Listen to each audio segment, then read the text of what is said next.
welcome to our August Technovate event, AI, the Path Forward. Our speaker today is Professor Arnab Bhattacharya.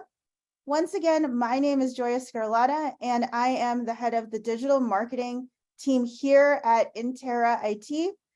So for those who have never attended a Technovate series, welcome. We're happy to have you here.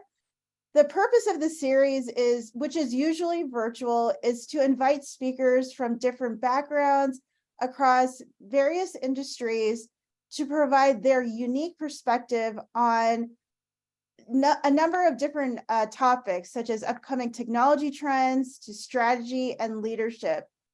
We have a few more exciting sessions lined up for the rest of the year, so please be on the lookout on our website and on our social media channels for upcoming events. As always, I just wanted to cover some basic housekeeping rules. Please do not forget to mute yourself, and please hold off all questions till the end of the session, where we will have a Q&A session. If you do have any questions, you can put them in the chat or private message me, and I will do my best to get through them all. So, I'm very excited for today's session. It is on AI, more specifically the path forward. As we know, it's obvious AI is shaping every aspect of our lives. And while it is an exciting time, it's also a time of change and challenges. In today's session, our speaker will delve into the potential impact of AI on our job market. Naturally, while there are concerns about job losses, there are also new avenues and opportunities that AI is likely to open up. As part of our discussion, we will also focus on the ethical implications of AI, issues of bias, discrimination, privacy, and governance are of the utmost importance in this new landscape. We will also touch upon the emerging regulatory and legal frameworks for AI systems and the role of human responsibility in this AI-driven world. With that said, I am very excited to introduce you all to our speaker today, Professor Arnab Bhattacharya.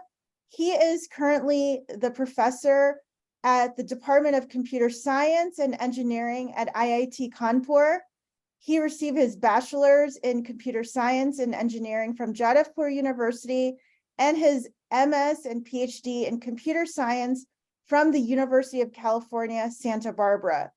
His current research interests include natural language processing, information retrieval, data mining, AI, ML, and databases. His work has led to more than 50 publications in premier journals and conferences, and he has also authored a book in data indexing and searching techniques. Professor Bhattacharya is also the founding coordinator of the Center for Indian Knowledge System Studies, at IIT Kanpur. So please help me welcome Professor Bhattacharya. Professor, on to you. Thank you very much. So namaskar to all of you. Let me start by sharing my screen.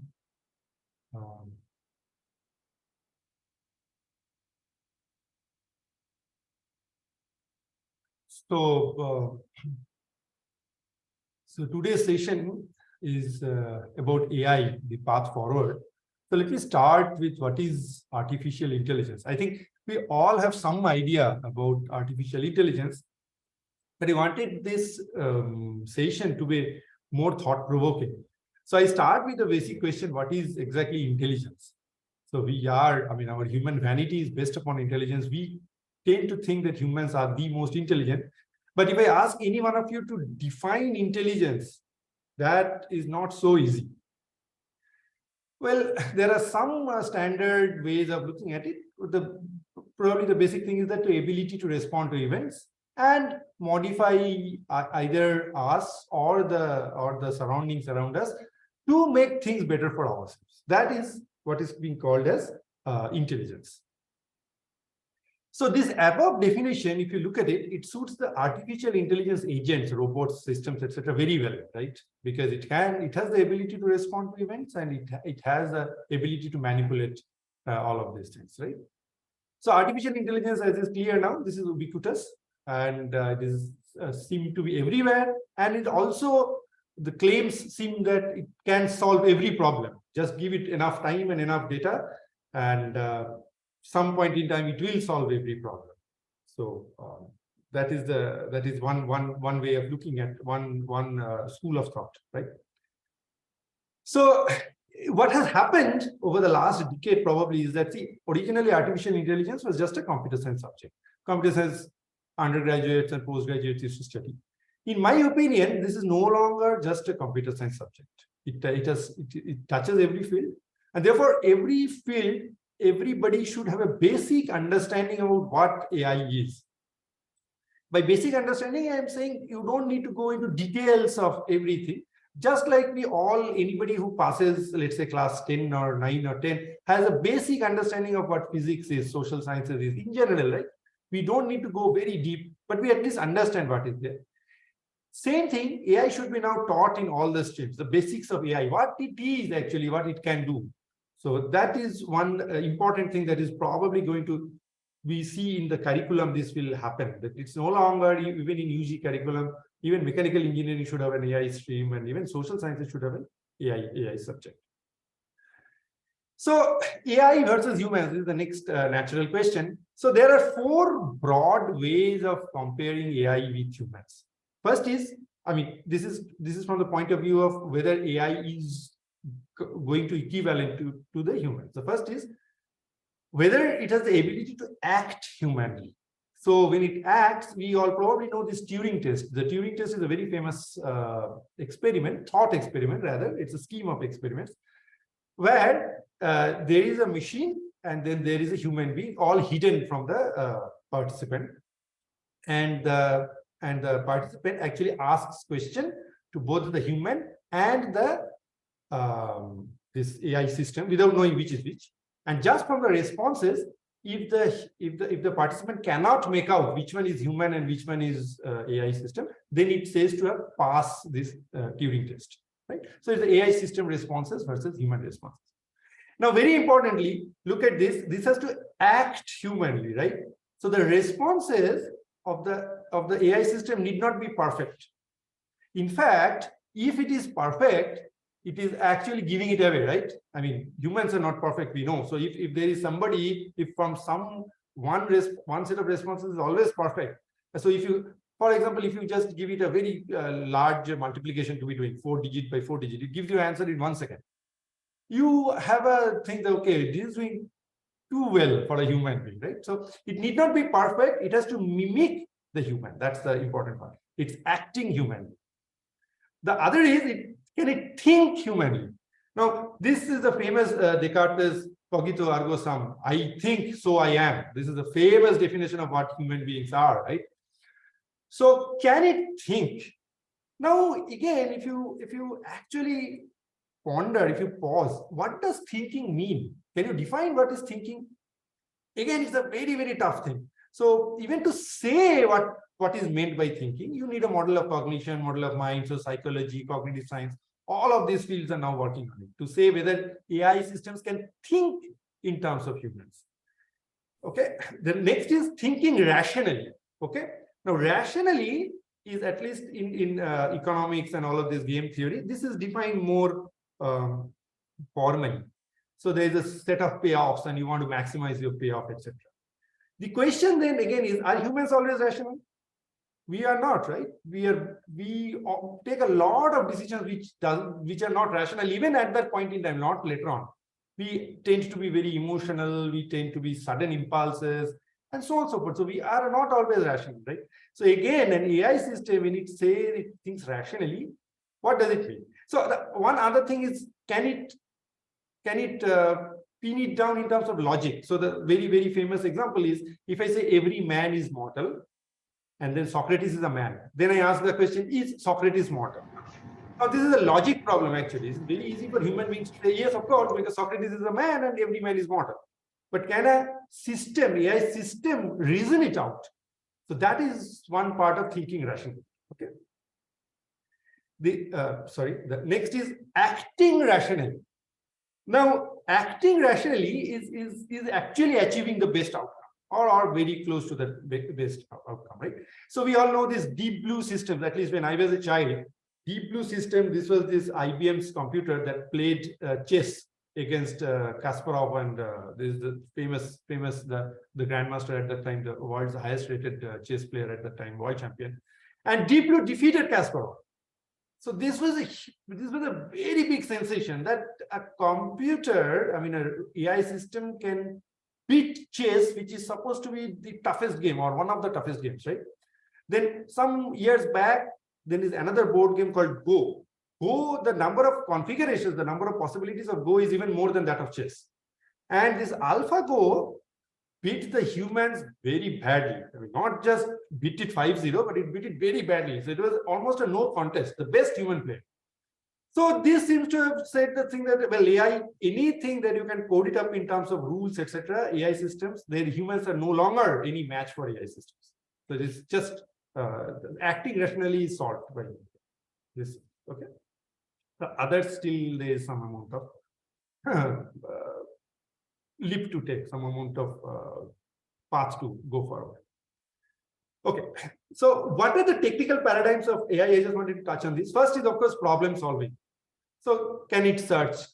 Can it search? This is the famous robot searching problem, right? So given a robot with a target in a maze without toppling other things, and then there are obstacles, can a robot find its path? This is the classic searching problem. Then there are games with utility functions. We just saw chess, and there are many other games. Then there are constant satisfaction problems, right? Constant satisfaction problems are very useful in industries where you have to assemble a car in the least possible amount of time with constants, right? So you cannot put in wheels before the wheel shaft is put in. So there are constants, and then there are many other things, right? So can you do it? So what is the best way of doing it? Then reasoning and logic. This we have already discussed. This can you do this deductive reasoning? I have given you two premises. Can you deduct the third one, or can you deduct whether the third one is going to be right or wrong, etc. Then there is, of course, this issue of uncertain knowledge and reasoning. This falls in the paradigm of probability and statistics, because see, many of these things may not be always 100% correct. In the reasoning and logic, mostly things are either correct or wrong. Every man is mortal. That's a statement. There is no ambiguity about it. Socrates is a man. There is no ambiguity about it.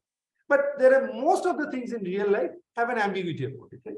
Or an uncertainty about it, probability around it. So can you still reason that with so much confidence I can reason this, or with so much confidence I can say this is not going to happen? These are the things. Then, of course, this is the term everybody is famous with, machine learning.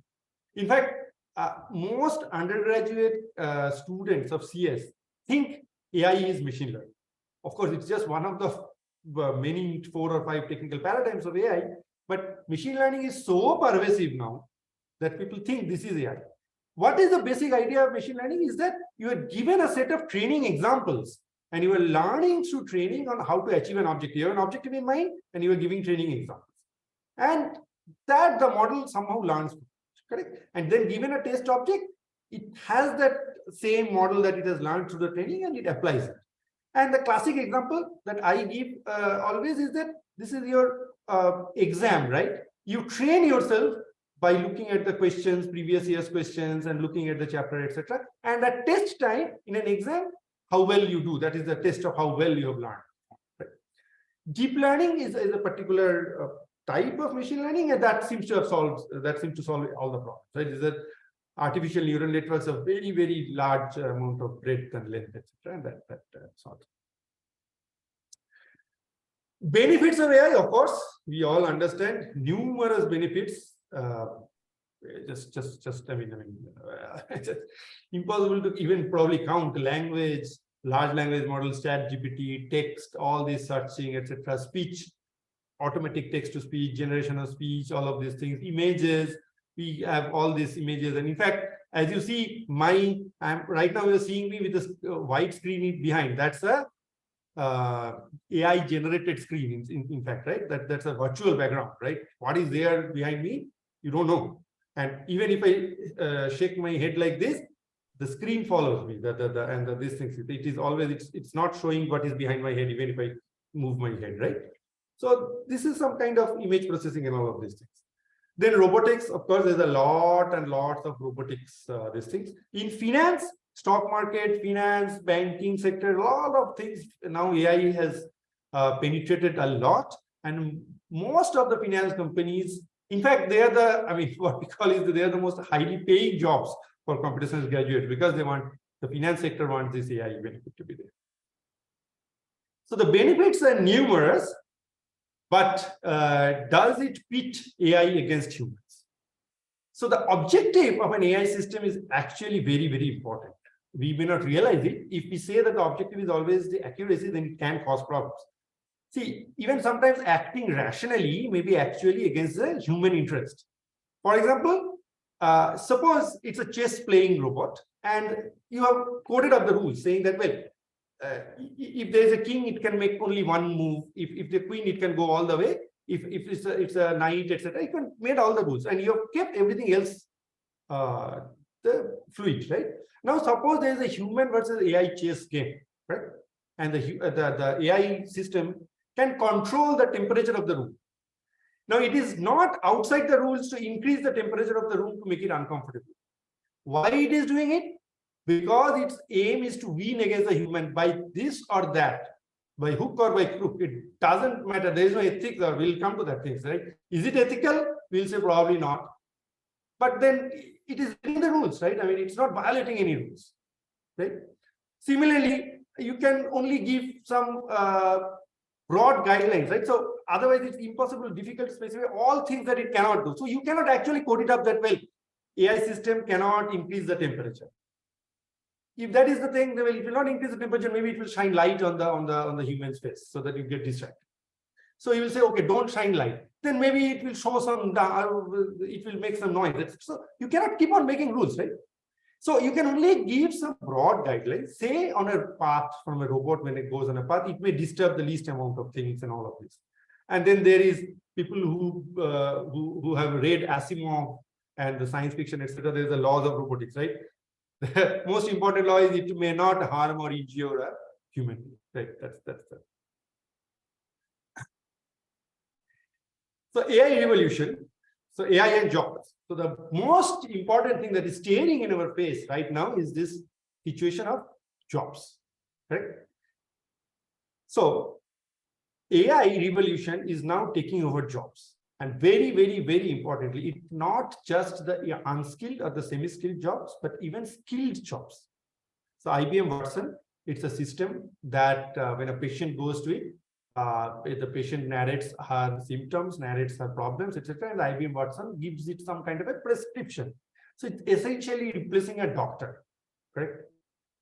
So the question is, this is a skilled job. So it is actually taking over doctors. Now think of it. Well, we all know there are very, very good doctors in our neighborhood, in our city, etc. But then there are so many average doctors, right?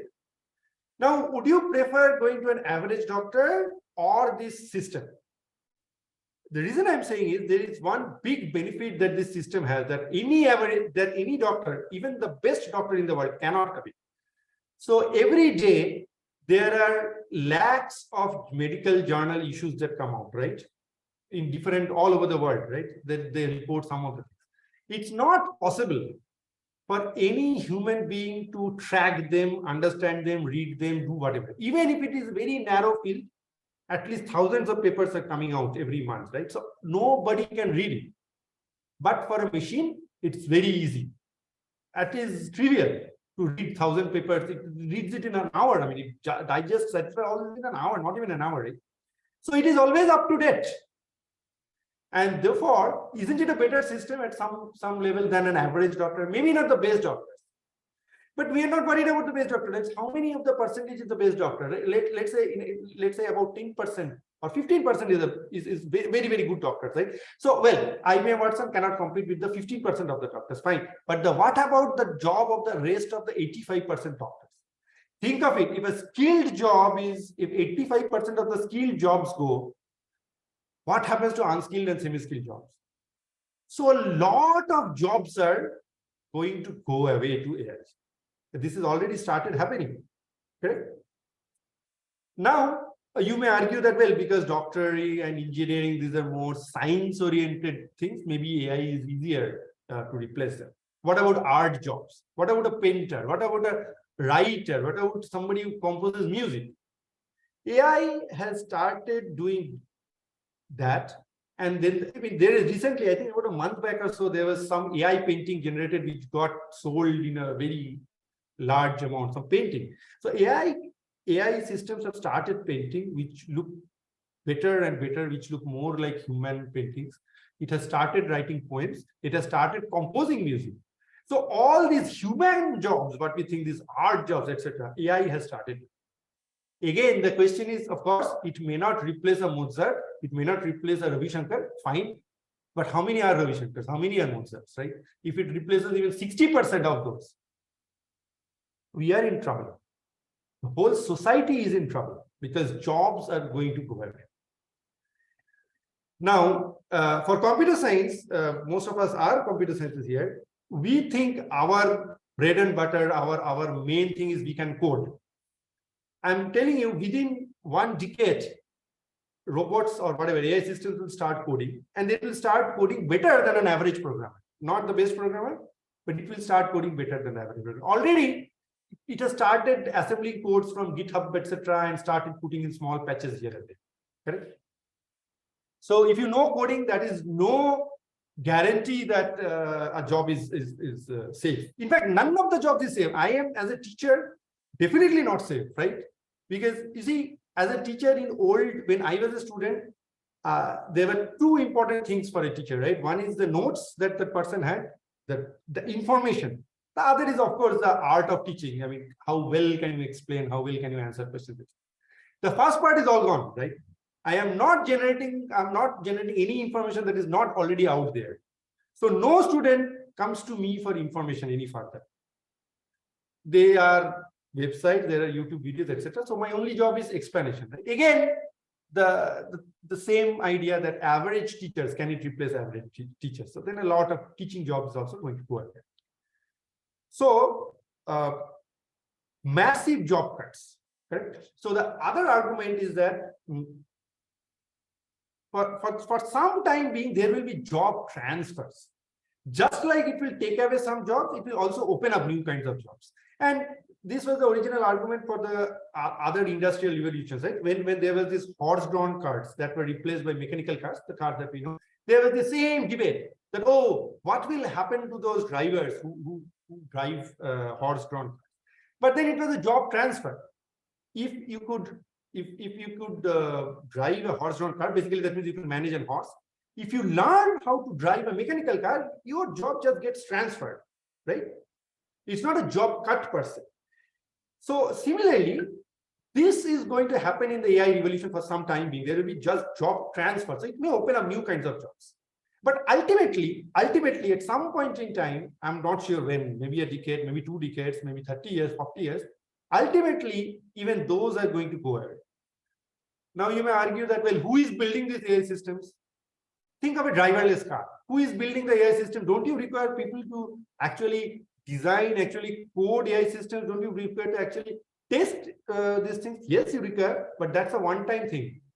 Remember this, for every taxi on the road, you require a driver. But for every AI, every driverless car, you require only one designer. Because one designer, once the design and everything is perfected, that can be reproduced. Many such taxis, driverless taxis can be produced, right? You don't require humans to drive. So the number of jobs is definitely going to go down, even if it is a job transfer, correct? And for job transfer, if you have to become this thing, a massive reskilling is required. Massive reskilling of the entire human race is now required. This may be easier for students who are students at this level or just entry, but what happens to 50-year-olds? It's not easy. It's proven that the more aged one becomes, the harder it is to learn new skills. And what happens when their jobs go up? So one solution that has been proposed is what is called an AI tax. So a company brings a driverless car, and a company must pay this AI tax to the government, which is essentially equivalent to the driver I mean, if it was not a driverless car, but an actual taxi driver, the job, the money that the driver would have earned, right? So this can lead to what is called a minimum basic income. Correct. This can work out. The economics people are working it out, but this can work out. I believe it can work out. So it's not that job loss means we are all going to die of hunger or poverty. No, not that. Maybe not. So we can probably survive on this minimum basic income. But think of another thing now. Now we all, I mean, at least say 90% of the human population don't have a job. They are surviving, fine. What do they do with the time? You are sitting all day at home. Remember the corona days, COVID days. So this is a sociology issue, right? So there's a sudden job loss for youth and non-youth. We are just sitting. It can turn to two ways. One is an idle mind turns into a devil's workshop. Or the more rosy picture is we become more creative. As human beings, we become more creative. We actually start enjoying life more. See, we all crib saying, oh, my job is so bad. I have to go every Monday to Friday, 9 a.m. to 5 p.m. I don't have time for reading books. I don't have time to go to places. I can't spend time with my family, etc., etc., etc. Well, you will have time for all of that. Correct? So maybe then that will create a more, I mean, a nicer society, a more peaceful society, a more creative society, etc. It may, or, I mean, so it's a huge sociology issue that we are seeing for AI. Correct? And therefore, that is why I said even sociologists should understand what AI can or cannot do. Okay? They should start looking at the question, start addressing the question before it is too late. So, okay, so up to this was basically the AI things, and now some issues of AI. One of the some interesting issues is first, one question that maybe some of you are having is that AI versus humans. Can an AI system become conscious? This is a very famous question of who am I that is being argued in Indian systems, etc. And awareness, basically it's awareness about others and itself. What is the stock answer? I mean, can an AI system become conscious? It is definitely aware about others because it is interacting with others. Is it aware about itself? Does it know that it is a system which is performing? How can you even answer that question? It's not very clear, right? Do understand that just by acting humanly or acting rationally or thinking rationally, this does not lead to consciousness, right? These are all at some point in time mechanical things, right? So is there a way to measure consciousness or determine if a being is sentient? So the same questions that philosophers have been grappling with, right? Sociologists have been grappling with. Are we conscious when we are in coma? Are we sleeping? Are we aware that there is something else? Do we die? Or do we just in another state? So do we stop being humans if consciousness is the thing that defines us humans against AI? Can it be? So right now we don't have any measure, we don't have any instrument to measure this, right? Because consciousness is a finer detail and we have only our instruments and only coarser level. Some argue that, oh, you can measure brain waves, you can measure heartbeats, etc. But does that lead to consciousness? Of course, if you measure heartbeats, an AI system will not have heartbeats. But is that a proof that AI systems are not conscious? Is that the measurement of consciousness? Definitely not, right? So this question is a completely open question. It's a very, very interesting question. I mean, very, very deep philosophical question as well. Right? Okay. So some people think this is the real difference between AI and humans because AI can never become conscious. But that's just an argument. There is no proof. Similarly, can AI feel emotions? Does AI systems have emotions, have feelings, etc.? Who knows? I mean, it can certainly act as if it has emotions, but that is the whole point of being an actor, right? An actor on a screen also acts as if that actor is crying, that actor is happy, etc. An AI system can do very well there. Does it actually have that emotion? Does it actually feel? So when you narrate a story to your friend, if it's a good friend, you will actually understand that if you are sad, the friend also feels sadness. That is feeling. It's not just acting. Can an AI being ever be that? We don't know, right? The counterpoint is, does it need to be emotional? Why are we building AI systems? Are we building AI systems to mimic humans or to solve some problems? Why does it need to be emotional? Well, you will say, well, it can generate then empathy, it can do all of that. But I'll give you an example. Humans report better connectedness and comfort with AI psychologists. So you go to a psychologist, tell about your problem. It has been reported in some journals that humans, if you know it's an AI system, you are actually feeling more comfortable because you can probably share many more things that you are still a little uncomfortable with sharing with your psychologist. And you feel better connectedness. What else do you require emotion for? If they're solving your problems better, even this psychological problems, forget about technical problems. So isn't the question moved then whether it is emotional or not? So empathy, isn't it showing empathy? Then this is an objective, right? So it is how can it act as if it has empathy? How can it act as if it has emotion? So these are questions that we don't know. These are so the title of today's talk is AI the way forward. I'm taking you forward, and most of the questions I don't have the answer. Rather, I would think that most of us don't have the answers, right? Yeah. And the other part is that AI can actually manipulate emotions. Just please do understand our emotions are extremely manipulatable, if that is a word. So Facebook had this famous experiment where it actually showed images that generate sadness, and people actually became more sad. I mean, so it's very easy to manipulate our emotions. So an AI system can actually make us more sad, more angry, more happy, whatever. Yeah. That leads to the question of ethics. Again, any of these terms is very, very problematic. What is ethics? We all have some understanding of ethics. We understand what morality is, but what is ethics? Again, the definition depends on the time, the culture, from who is talking about ethics, and all of these things. Right? In Hammurabi's code, Hammurabi is a famous king. In the laws, it was perfectly okay that if there's somebody else who kills and abducts a woman from my clan, I can go and do that the same. It was, I mean, you will cringe by looking at this, saying, how can you do that? But that was perfectly okay at the time, at the culture. Okay. And people did not stop to think about whether this is right or wrong. It's just ethics. I mean, you cannot abduct another man there, but you can abduct a woman. I mean, this is a very dangerous thing to say, but that was that. It was a law.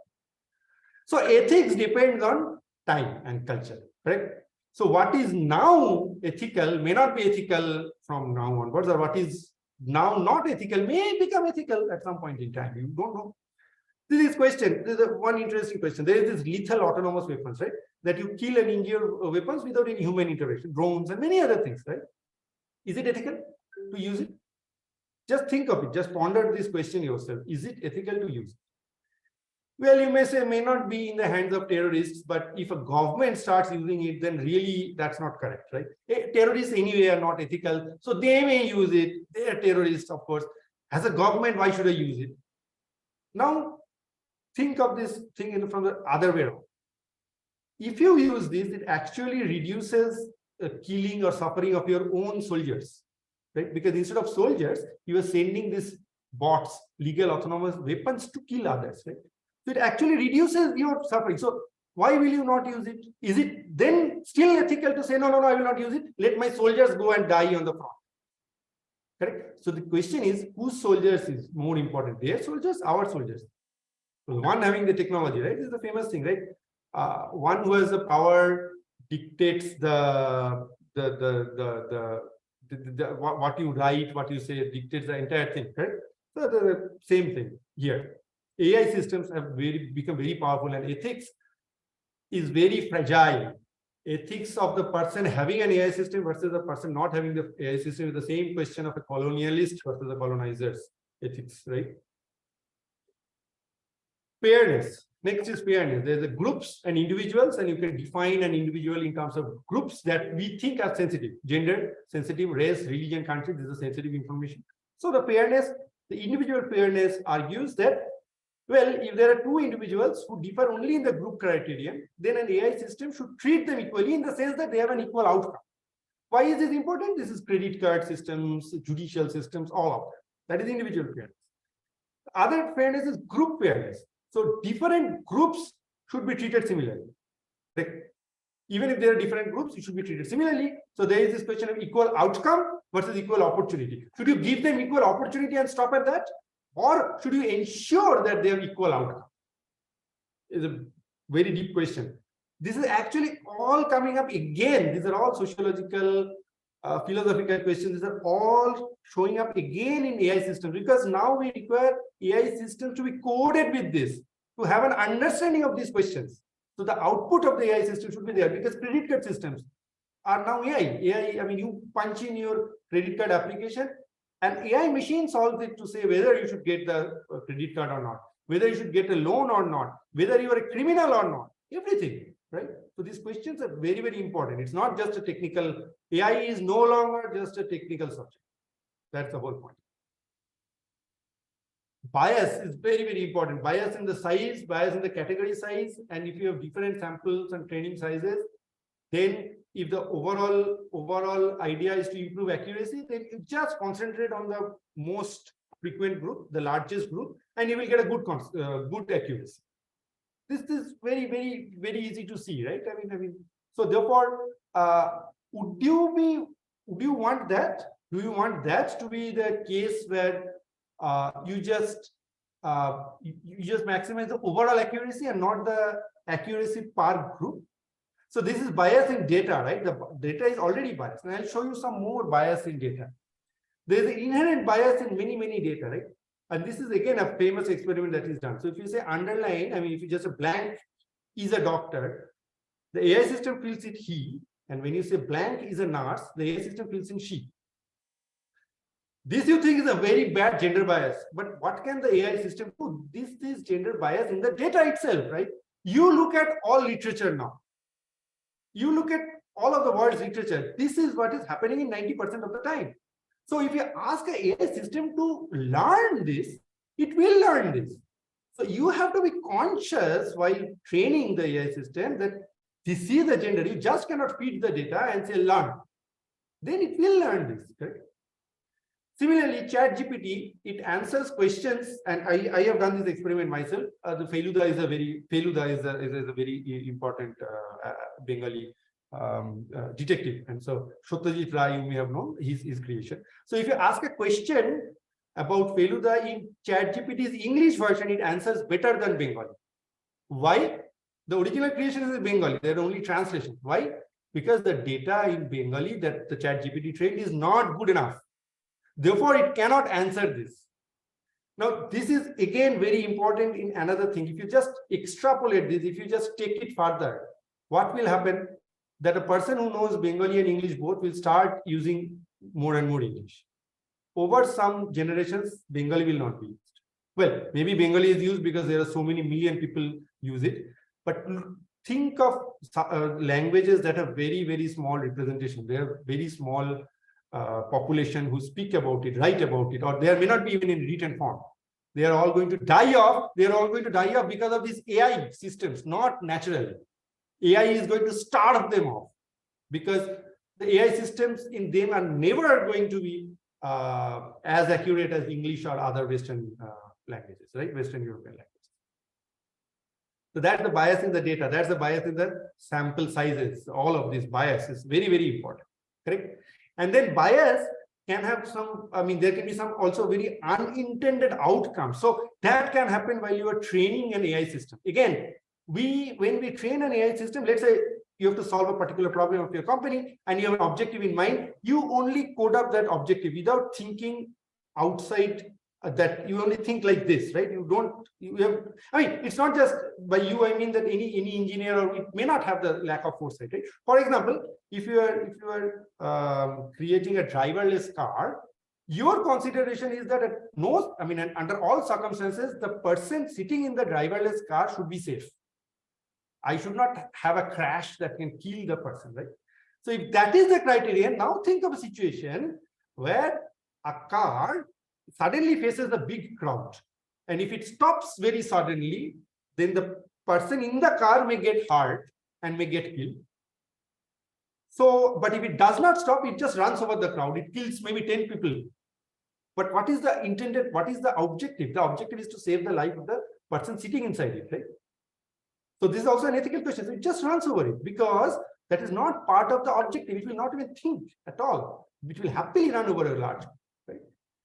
So this unintended outcome. This was, of course, when the manufacturers of the driverless car did not want it to run over a crowd, right? Definitely not. but this is an unintended outcome that will happen if you are not careful about what the things it can generate. See, AI may not be intelligent enough, that's the question, right, to stop this, right? So it has one objective, it will fulfill that objective, that's it. And then there's a non-human bias. We tend to believe machines and books more than people, right? So if we find something that is written in Google versus I tell you, or if you find something in WhatsApp, we tend to believe that machines more. This is just a human phenomenon. And if something is written in a book, we don't stop and try to see whether who has written the book, how good it's that, all of it. We just tend to believe. Therefore, the AI bot generated news, AI bot generated blogs, AI bot generated videos, etc., are going to have a bigger impact on humans than a person saying this. This also a bias. It can also introduce a bias. Privacy and security. Of course, AI systems use a lot of private data, and this may be unavoidable, like face recognition. Of course, requires your face. So you cannot, I mean, that's the whole point of the application. And sometimes it may help in better product. We all use Google personalized recommendation because it can give you better recommendations, right? It knows where you live. So if you say something, it will tell you around it and all of this. This may help in a better product. And we happily, voluntarily sign agreements, right? So now the question is, if private data is leaked, who is responsible? The Facebook, Google, etc. will argue, well, you have signed it. I didn't force you to sign. You signed it while installing WhatsApp. What can I do? But then that is where this regulation and all of this will come. EU, the European Union, is very good, saying, well, even if the users do it, it is your responsibility to protect. That I'll come to that. Yeah, but that's the regulation part. Then there are drones and spy cameras, right? I can very easily put a drone near your house and a spy camera around your house, etc. That without even visiting that place at all. So you will never see me around your house or any worker around your house. It just goes and invades your privacy. So who is responsible for it? Social media profile generation. So Facebook regularly does it, right? They understand who is oriented towards what and what do they want and all of this. So this emotion manipulation experiment actually shows that what they can do with the thing, etc. All of that. So is this ethical? Isn't it not invading into my privacy? Am I secure? Who is going to enforce all of this? Who is going to ensure all of this? And then there is the other problem of this large language model, ChatGPT, etc. There is unintended memorization by AI systems. Again, this may be unintended, but it memorizes. And it was shown in some paper that it can replay social security numbers. So, for example, if you have a big database of, let's say, of the social security numbers in a company's thing, and you fit it, and along with all the manuals and many other things into a large language model, you fit it, and then only the model is there. The data is actually then taken away from the AI system. Only the model remains, but the model can actually memorize things because it was a unique pattern social security number. It can actually memorize it. Therefore, it can replay the social security number. That's basically data leak, right? That's the security issue. The interpretability and explainability. So AI systems achieve superior accuracy. Deep learning models, deep neural networks, they do that very well. However, they cannot interpret why, right? So consequently, they cannot explain why it fails for a test case. So, for example, suppose an example is that the judicial system is taken over by an AI system. There is a case, and I am convicted. Now I ask the question, why am I convicted? On what basis are you convicting me? The AI system says, well, I don't know, but I am 99% accurate, and I think you are done. I cannot interpret, I cannot explain, but you are. Is that a good system? In many applications, it is not, right? So judicial systems, it is definitely not. In legal systems, interpretability is the key. You have to interpret why you are saying, according to this law, this statute, this thing, this argument, is there, right? A black box approach, which is what deep neural networks do, is definitely not going to work for many of this. So AI systems have to become more explainable, more interpretable. That's the trend that is, a lot of work are going on in this space. Then the regulation and control. So AI systems have become very accurate, and because of that, it can detect, it can generate this text, speech, video. ChatGPT is a marvelous example, right? It generates text which looks like a human being has written it. You cannot detect it. Deepfake, if you all know what is the deepfake, the deepfake videos were created by imposing, taking a person's face images from the internet, a famous person's face images, the politician's face image, and then putting in both the speech and the face movements. So it seems as if the person is saying, and the deepfake videos were so real that people could not say whether it was actually said or not. Imagine what havoc as such a system can do. You see a political leader actually saying something, which is actually that person did not say, but the deepfake is generating it. It can cause havoc, right? So don't we require regulation for that? That is what it does. And the other system is AI systems of data that governments do not, right? Facebook is probably the largest country in the world, except that they don't have enough land. As far as number of number of citizens considered, it is bigger than anybody, right? And it has data that most governments do not. And then there is this constant tussle, right? This Apple versus US government, there was a big thing, right? A criminal's data was asked to be shared, and Apple said, look, under these protection laws, I cannot share your data. So then who wins? Can the US government force Apple to share that data? Is it a breach of privacy? And then why it is all these questions come on, right? So this regulation and control of AI systems is extremely important that is going to happen, right? And with every passing day, we are becoming over-reliant on AI.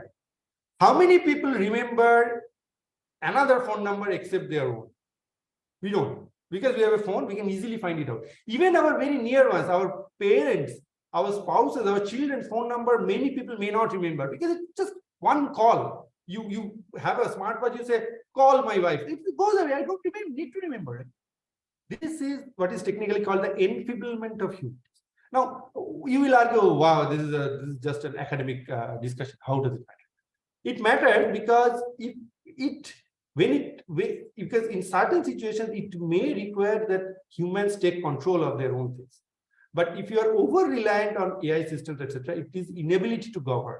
As I said, let's say a judicial system is taken over, right? So even if you know a decision is wrong, you cannot question the AI system because it's just all pervaded. You cannot turn it off. So over-reliance on AI is a very, very dangerous thing. So we should be very cautious when we use it. There's massive implications, as I'm saying. And therefore, there are some laws, etc. The EU is trying to bring in some laws where it says that outputs of AI systems must be prominently tagged. So deepfake videos, it must be prominently tagged that this is a generated video. This is not a real video. ChatGPT thinks it should be prominently tagged that this is a generated text. No. Other is data, even if voluntarily given by humans, it cannot be shared or used except for the very specific purpose where it is what is given. They are not doing anywhere else. These are some of the laws, etc., that we need to think of. European Union is quite, they are working on it for quite some time now, and we can look at it. And therefore, every country, I think all of us need to think of in this.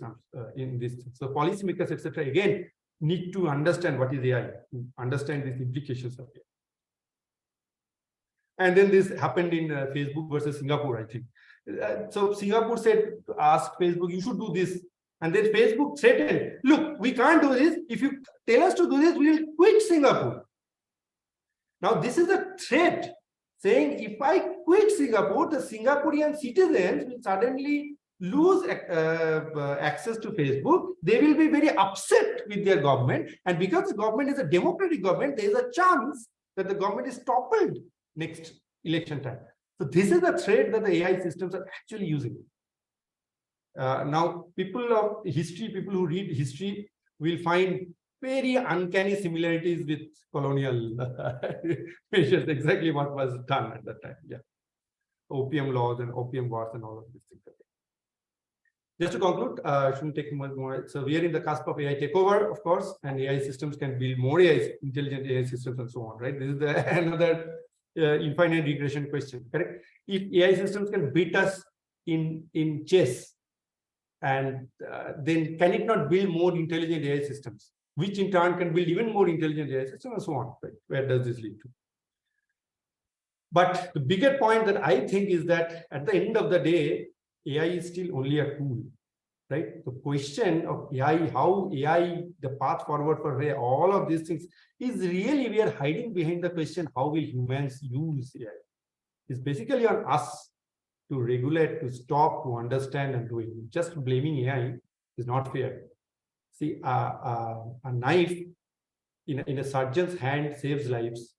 In kitchen, it makes food. In the hands of a criminal, it kills, it takes lives, right? So AI is exactly the same. Question is, how will humans use AI? Thank you. Thank you, Professor. Wow, I mean, yeah, so now thank you so much for this very enlightening session. I mean, definitely, I have a lot, a lot to think about, but this, I'm opening up to Q&A. If anyone, I'm sure a lot of people have questions, so please either unmute yourself or put yourself, or, you know, you can ask the question in the chat box, chat box. But maybe I'll just kick off the conversation. When you're talking about jobs, in your opinion, and you're talking about reskilling as well, in your opinion, what jobs do you think, you know, do you see AI maybe, or opportunities that AI may create? And in terms of reskilling, you know, what skills do you think majority of people need to look at? So one thing definitely is the AI technical side of it, right? You need better models, better understanding of the data. All of that is, I mean, that's more of a computer science, traditional computer science jobs, AI technical side. Need better coders, better programmers. In the short run, this is all very important.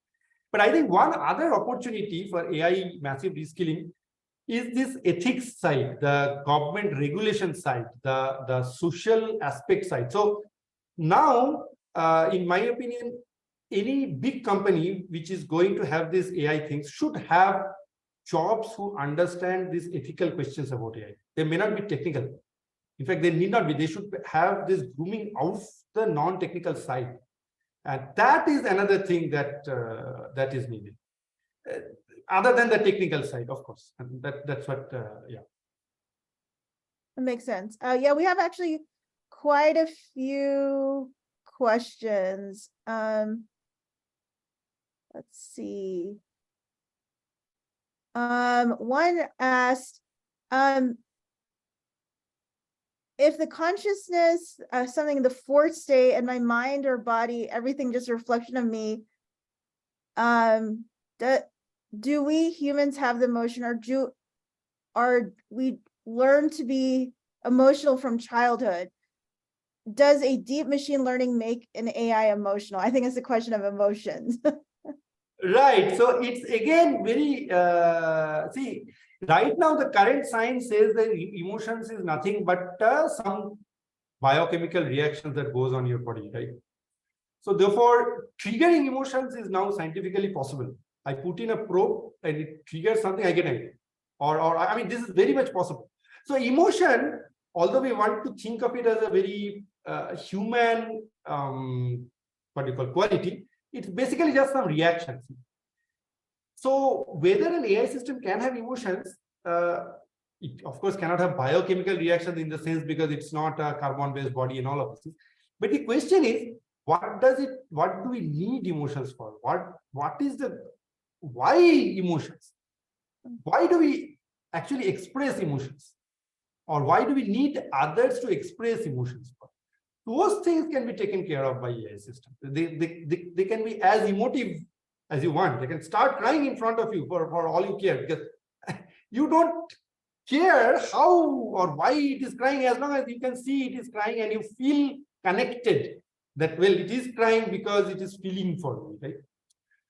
This happens in normal human relationships also, right? You feel that, oh, this person is faking emotion. Although this person is crying, in front of me, I know she or he is not really feeling for me, right?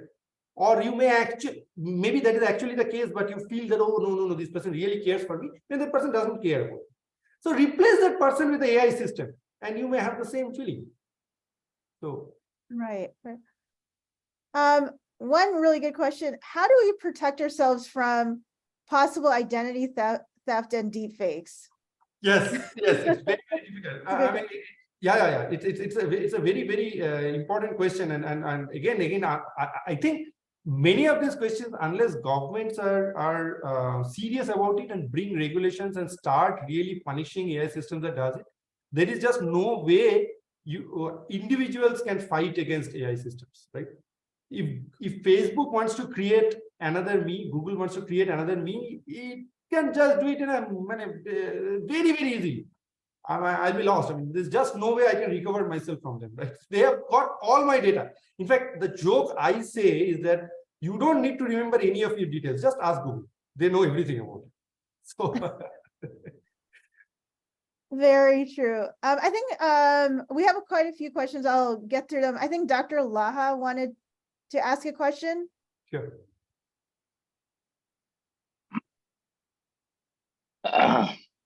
Thanks, Professor. Wonderful presentations. You see, I think this is the question will come up again and again. It's a continuing question that can AI replace jobs? I'm old enough to see when the computer was introduced in this country, and I started working in 1977, my career in the US, and it's a big company, one of the largest company. And there, when I started life, with a huge pool of typists were there. Whole pool of typists there. And why? And who get this job? The high school dropout, or high school graduate, they want to enter the industry. And they used to learn typing, and they used to low skill, they learn, and they become, there's no computer there at the time frame, you have to keep it done then. After 3, 4, 5 years, I found that pool is gone. 150 people in the company, all jobs are gone. Because you can type the letters, you don't need to type pool anymore. So what happened actually, those people, they lost their job. There are lots of people that at that time frame I've seen it, they finish the school, high school, and they have a decent job. Decent job, they can live very decent living.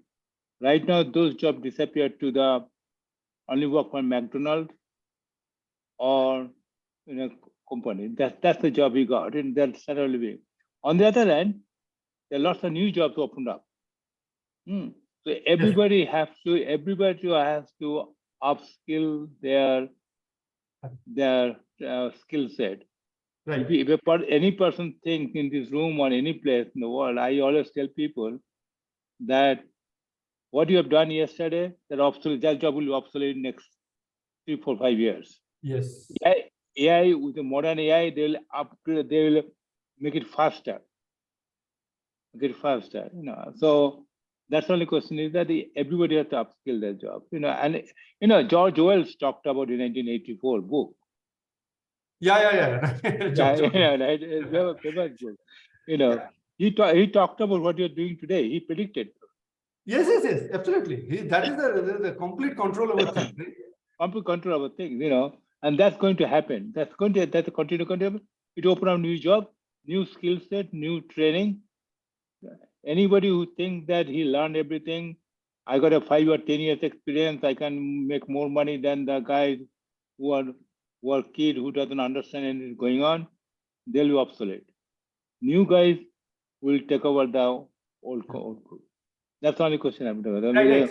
What do you think of that? Yeah. My sense is right now India is in a safer place because right now our AI curve is going up. So in fact, in the next decade or so, AI will actually probably create more jobs than the things it will lose. Sure. But maybe 2 decades from now on, the job loss cannot be compensated. That's my point. So it is, I'm not saying it is going to happen tomorrow, but maybe in 15 years, 20 years, the jobs could not be replaced at the pace that they are going to be taken over by AI. So this is definitely at some point in time, this is going to go down heavily. Not now, because India is in the phase where AI is booming. So right now, it will actually create more jobs. Because it will have many things to do. We don't have enough AI engineers, enough AI psychologists, enough AI sociologists, enough AI philosophers, enough AI regulators, etc. in the country. So that is going to generate a lot of things. But at some point in time, this is going to happen because, as I said, the biggest problem that I see, so this argument came, and in this thing that computers will take away jobs, and then of course computers created more jobs, and it never took away jobs. The biggest paradigm shift that I see in AI versus the old computers is that computers were taking away jobs of unskilled or semi-skilled things, typists, right? Here, AI is taking away jobs of skilled people. This is a very big paradigm shift. I mean, this IBM Watson example that I gave, this is extremely deep. A person to become a doctor, struggles for 10 years of her life. And then it just goes away like this. So you cannot get a better skilled person than a doctor, right? I mean, somebody who is spending so much amount of time in getting that skill. If that is getting replaced on an average note, again, I am saying it's not going to be 100%, but the average note, even if it is, let's say 60% of the society losing job, can you imagine what is going to happen? That's the caveat here. Thank you. We have actually a lot more questions, but just in the interest of time, I may ask one or two more. I'm fine with some more questions. Yes. Okay. Are there any potential risks or dangers associated with the rapid progression of AI technology? Yes, of course. So we are becoming what you call these toys of these AI systems, AI big companies, right? I mean, this Facebook versus Singapore example. You see that Facebook is actually dictating Singapore government to do what they want to do, right? So that's a big risk. Think of it, if you're a Singaporean citizen, your elected government cannot do. Some Facebook person sitting there decides what is going to be done for your company. This is colonialism. I mean, if I may use a strong word, this is what they call AI colonialism, neo-colonialism, whatever. So we are under that thing, right? And you know, this is a famous battle that is going on, right? The Google servers, Google stored the servers. India government wants the servers to be stored physically inside India so that it can be recovered. Google says, no, we can't do it. So all that we pass through these things, who owns that data? What happens if, suppose tomorrow there is a war, there is a cyber war between the countries that own these versus our own country? What happens then? I mean, so AI takeover it's a very serious issue. I mean, and we are all pawns. Is there anybody who doesn't have a Google account? Is there anybody who doesn't own a smartphone in this group that we have, about 100 people? So this is going to happen, yeah. Yeah, definitely a lot to think about. An individual asked, this might be a very broad question. If someone is interested in starting with AI, how would what are the things to know sequence-wise? Okay. And that's probably another class.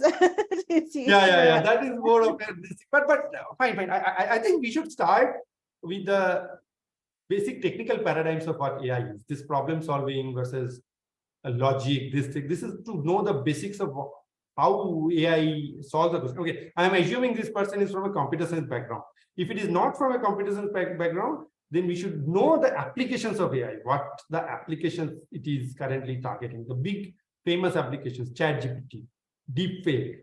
These are very, very famous applications with lots of implications. So from that side, you should do it. And if it's a technical side, you should start from the technical this thing. Thank you. I'll just ask maybe two more questions. Little off topic, how do we utilize AI in the agriculture sector? So it is being used, wrap payments, it's AI in agriculture is being used very, very heavily. So we have this, there are multiple ways of using it. First is they fly these low flight drones to see. Then the soil that is, you take the soil, you test and you pass it through essentially tests, and you can predict what is going to happen to the soil, etc. You can predict what is going to happen to the plants, etc. And it also lets you optimize that which part of the land, which crop you should put and in which cycle, all of that. So these are all being done in AI now. This is almost routine now. That is being done. Final question, can we really depend on the outcome of IBM Watson's prescription? Very good question. I was actually wondering this. Yes. So that is the thing, right? You may not. So it may not be the final thing, but then if it gives you a faster way of diagnosing something, and then more importantly, a cheaper way of diagnosing something, then see, this is the classic this thing in medical diagnosis, right? You go to a doctor who is an average doctor, and the doctor says, look, you are going to die, please go to the hospital. You will go, correct? But if the doctor says, look, nothing has happened, take these medicines and look for 2-3 days, you will be okay. And if you're actually okay, do you again go and visit a specialist? Generally, we don't, right? So if an IBM Watson says, take this medicine for 2-3 days, and you will be well, you are actually well, you don't need to go. So you actually cut down your visit to a physical doctor, right? And what is going to happen is that an average doctor may be charging you, let's say 300 rupees. An IBM Watson visit will charge you maybe 100 rupees, maybe 200 rupees, right? So the economics also comes into being, correct? You would rather go to this system which causes, which you will try that system that is cheaper, right? Because see, for an IBM Watson, it's the economy of scales, right? It will process so many things that even charging 100 rupees doesn't matter. All it needs is the server cost and the running cost, right? But a physical doctor has to survive. His family has to survive. Her family has to survive, right? So it cannot match up. And the other thing in AI systems, I think this is an important point. I'm just changing track a little bit. AI systems currently are free, right? Google is free. Facebook is free. WhatsApp is free.